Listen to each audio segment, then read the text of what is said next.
2, 3 anak nelayan pergi ke laut. Salam hangat saya ucapkan sebelum materi saya sampaikan. Assalamualaikum warahmatullahi wabarakatuh. Pada video kali ini, saya akan menjelaskan materi saya tentang sistem kepemimpinan Kerajaan Majapahit. Adapun tujuan saya membuat video ini yaitu untuk melengkapi tugas yang diberikan oleh dosen pengampu, yaitu Bapak Dr. M. Rizal Mahidin Tambusai MC MH. Sistem kepemerintahan Kerajaan Majapahit. Kerajaan Majapahit merupakan kerajaan Hindu-Buddha terbesar di Indonesia yang berdiri pada abad ke-13 hingga abad ke-16. Wilayah kekuasaan Majapahit hampir seluruh Nusantara. Majapahit didirikan oleh Raden Wijaya pada tahun 1293. Seorang menantu dari Kartanegara, raja terakhir Singasari. Kerajaan Majapahit mencapai masa kejayaan pada masa pemerintahan Hayam Wuruk dan Patih Gajah Mada pada tahun 1350 hingga 1389. Penamaan Majapahit didasarkan pada buah maja yang banyak ditemukan di wilayah Trowulan serta memiliki rasa yang pahit. Wilayah Majapahit berkembang hingga mampu menarik simpati penduduk Daha dan Tumapel. Niat balas dendam Raden Wijaya terbantu lebih cepat setelah adanya pasukan Kubilai Khan yang tiba pada 1293. Setelah mengalahkan Jaya Katuang, Raden Wijaya kemudian menyerang pasukan Mongol di bawah Kubilai Khan. Setelah mengalahkan Mongol dan Kediri, Raden Wijaya kemudian diangkat menjadi raja pada tanggal 15 bulan Kartika tahun 1215. Setelah diangkat sebagai raja, Raden Wijaya kemudian bergelar Kartarajasa Jayawardhana. Selama berjalannya Kerajaan Majapahit, banyak terjadi pemberontakan-pemberontakan. Kerajaan Majapahit mencapai masa kejayaan ketika masa kepemimpinan Hayam Wuruk 1350 sampai 1389 Masehi. Masa kejayaan Majapahit tidak terlepas dari peran Gajah Mada yang berhasil menumpas pemberontakan serta mampu menyatukan Nusantara.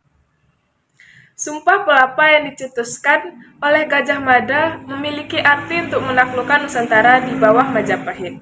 Tercatat wilayah Majapahit meliputi Sumatera, Semenanjung Malaya, Kalimantan, Sulawesi, Nusa Tenggara, Maluku, Papua, dan Tumasik. Selain memperluas wilayah, Majapahit juga menjalin hubungan dengan kerajaan di sekitar Asia Tenggara. Kejayaan Majapahit tidak terlepas dari armada laut di bawah Empu Nala. Berkat strategi dan kekuatan militernya, Majapahit mampu menstabilkan wilayahnya serta memperluas wilayah. Selama berjaya, Kerajaan Majapahit menjadi pusat perdagangan dengan komoditas ekspor yaitu lada, garam, dan lengkeng. Sistem pemerintahan Kerajaan Majapahit ada 2 tingkatan, yaitu pemerintahan pusat dan pemerintahan daerah. Pada pemerintah pusat ada 8 bagian.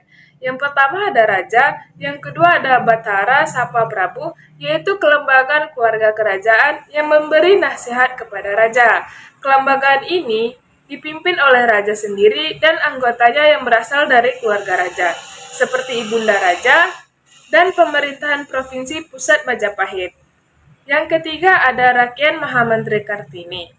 Dewan ini Kementerian Kerajaan yang bertanggung jawab menjalankan dan mengawasi perintah raja. Yang keempat ada pasangguhan. Posisi kehormatan untuk tujuan khusus. Ada 2 pasunggahan selama rezim Raden Wijaya, yaitu Arya Pranaraja dan Arya Nayapati. Yang kelima ada Panca RI Wilwaktita, yaitu Dewan Eksekutif Kerajaan. Yang kelima, ada Panca RI Wilwatikta, Dewan Eksekutif Kerajaan. Dewan ini dipimpin oleh Mahapati Hamangkubumi sebagai Perdana Menteri dan dibantu 4 Menteri Kerajaan. Yang keenam, ada Juru Pengalasan, Kementerian Militer yang ditunjuk sebagai Panglima Angkatan Bersenjata Kerajaan Majapahit. Yang ketujuh, Duta Kerajaan, yaitu petugas kerajaan yang mengawasi daerah jauh Majapahit. Dan yang terakhir, Pengadilan Kerajaan. Kelembagaan pengadilan Majapahit didasarkan pada dua agama besar, yaitu Siwa dan Buddha.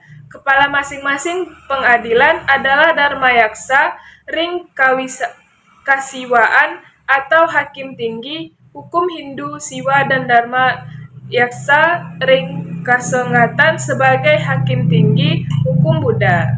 Keduanya dibantu oleh Kelembagaan Septa Upapati yang memiliki 5 pepati Hindu dan 2 pepati Buddha. Pada pemerintah daerah ada 3 bagian. Yang pertama yaitu Bere atau yang disebut dengan Kepala Provinsi. Yang kedua Panca RI Provinsi, yaitu Dewan yang bertanggung jawab menjalankan pemerintah Majapahit di daerah dengan struktur yang sama dengan kelembagaan di dalam kekuasaan eksekutif pusat Majapahit. Yang ketiga yaitu secara hierarkis. Ada 4 tingkatan pemerintah dalam tiap provinsi. Kepala pemerintahan daerah secara dari hingga yang terendah adalah Wedana, Akuwu, dan Wiyut atau yang disebut dengan kepala desa. Raja-raja Kerajaan Majapahit. Yang pertama adalah Hayam Wuruk. Hayam Wuruk adalah raja terbesar dalam sejarah Kerajaan Majapahit yang memerintah didampingi oleh Patih Gajah Mada. Ia memerintah dari tahun 1350 Masehi sampai 1389 Masehi. Yang kedua adalah Raden Wijaya. Raden Wijaya adalah pendiri Kerajaan Majapahit yang merupakan anak Lembutal atau cucu Mahisa Cempaka. Setelah Raden Wijaya wafat pada 1309 Masehi, pemerintahan jatuh kepada putra mahkota Jayanagara atau Kalagamet. Jayanagara merupakan raja yang lemah, sehingga pada masa kekuasaannya sering terjadi pemberontakan. Raja yang keempat yaitu Tribhuwana Tunggadewi. Tribhuwana Tunggadewi memerintah bersama suaminya, Bere Singasari, dan dibantu Patih Gajah Mada. Ia memerintah dari tahun 1328 sampai 1350 Masehi. Raja yang selanjutnya yaitu ada Suhita. Ia memerintah dari tahun 1429 sampai 1447 Masehi.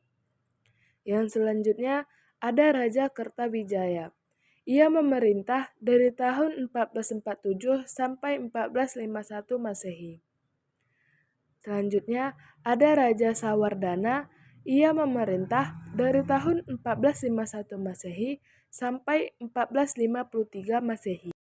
Selanjutnya ada Wikramawardhana. Hayam Wuruk hanya mempunyai seorang putri yaitu Kusumawardhani, yang kemudian memerintah bersama suaminya Wikramawardhana yang masih sepupunya. Ia memerintah dari tahun 1389 sampai 1429 Masehi. Selanjutnya ada Raja Girisa Wardhana.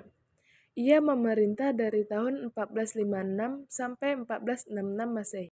Selanjutnya ada Suraprabawa. Ia memerintah dari tahun 1466 sampai 1474 Masehi. Dan yang terakhir ada Brawijaya V. Ia memerintah dari tahun 1474 Masehi sampai 1519 Masehi. Demikian materi yang dapat saya sampaikan. Lebih dan kurang saya mohon maaf. Siang-siang pergi ke kota, jangan lupa membeli alpukat. Demikian materi saya, semoga bisa bermanfaat. Assalamualaikum warahmatullahi wabarakatuh.